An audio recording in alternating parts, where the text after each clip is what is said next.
Depuis plusieurs mois, j'utilise cette caméra-là, la DJI Osmo Action 5 Pro, pour créer du contenu sur ma chaîne. Donc, j'utilise le mode automatique si on est en pleine journée et le mode Super Night si on est en basse lumière, durant la nuit, etc. Mais j'ai reçu pas mal de commentaires de vous me disant si on peut utiliser le mode manuel en basse lumière, qu'est-ce que ça peut donner avec cette caméra-là, si c'est quelque chose de recommandable ou pas. Donc, allons-y, on va voir quelques vidéos et puis on en parle.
Ce que tu viens de voir, ce sont des vidéos que j'ai capturées avec ces deux caméras DJI Action 5 Pro côte à côte. J'étais en 4K 25 images secondes, la stabilisation basique de DJI, la Rocksteady, le champ de vue il était sur wide, le bitrate je l'ai mis sur le plus haut niveau pour avoir la meilleure qualité.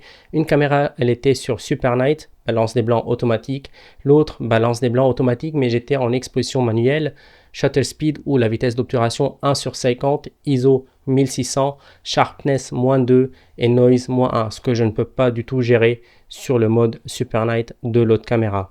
Sur la caméra manuelle, j'ai shooté beaucoup de vidéos en D-Log-M pour pouvoir peut-être colorer un peu mes vidéos pour avoir un rendu qui me plaît. J'ai essayé aussi le mode Neutral et le mode Vivid du 10-bit Color Profile, donc du profil de couleur basique de la caméra. J'ai aussi utilisé le mode HLG, donc qui nous permet d'avoir une meilleure dynamique normalement, juste pour voir s'il y a une certaine différence ou pas. Et du coup, j'ai pu tirer une conclusion qui est basée sur 5 points essentiels.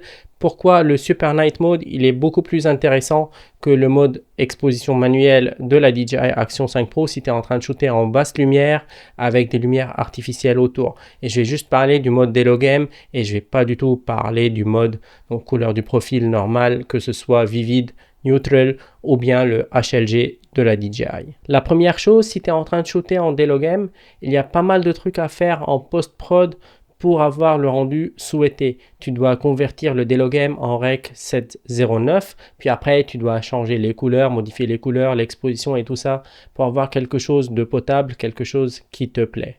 J'ai remarqué aussi que en shootant sur des D-Log-M en basse lumière, j'ai beaucoup de vignettage sur mes vidéos. Ça, c'est quelque chose qui me plaît pas. Et je sais que ça, c'est un bug sur le software de la caméra et je sais que DJI sont en train de bosser dessus pour le corriger, pour établir une meilleure version du software.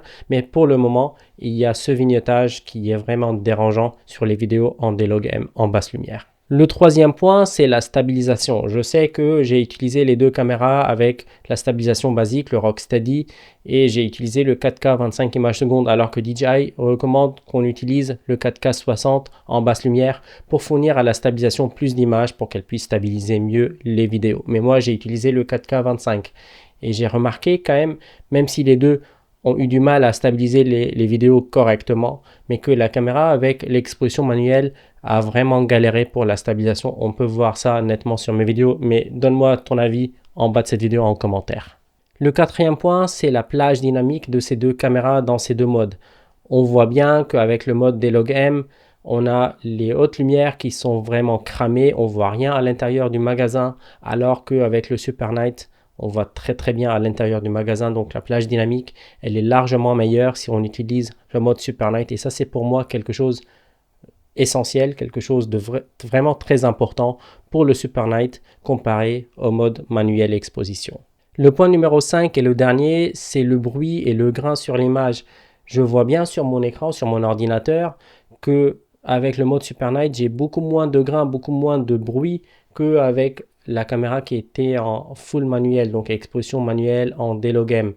Et je sais qu'avec les compressions YouTube, etc., et visionner cette vidéo sur un téléphone, sur un smartphone, sur un écran de PC, c'est pas vraiment évident.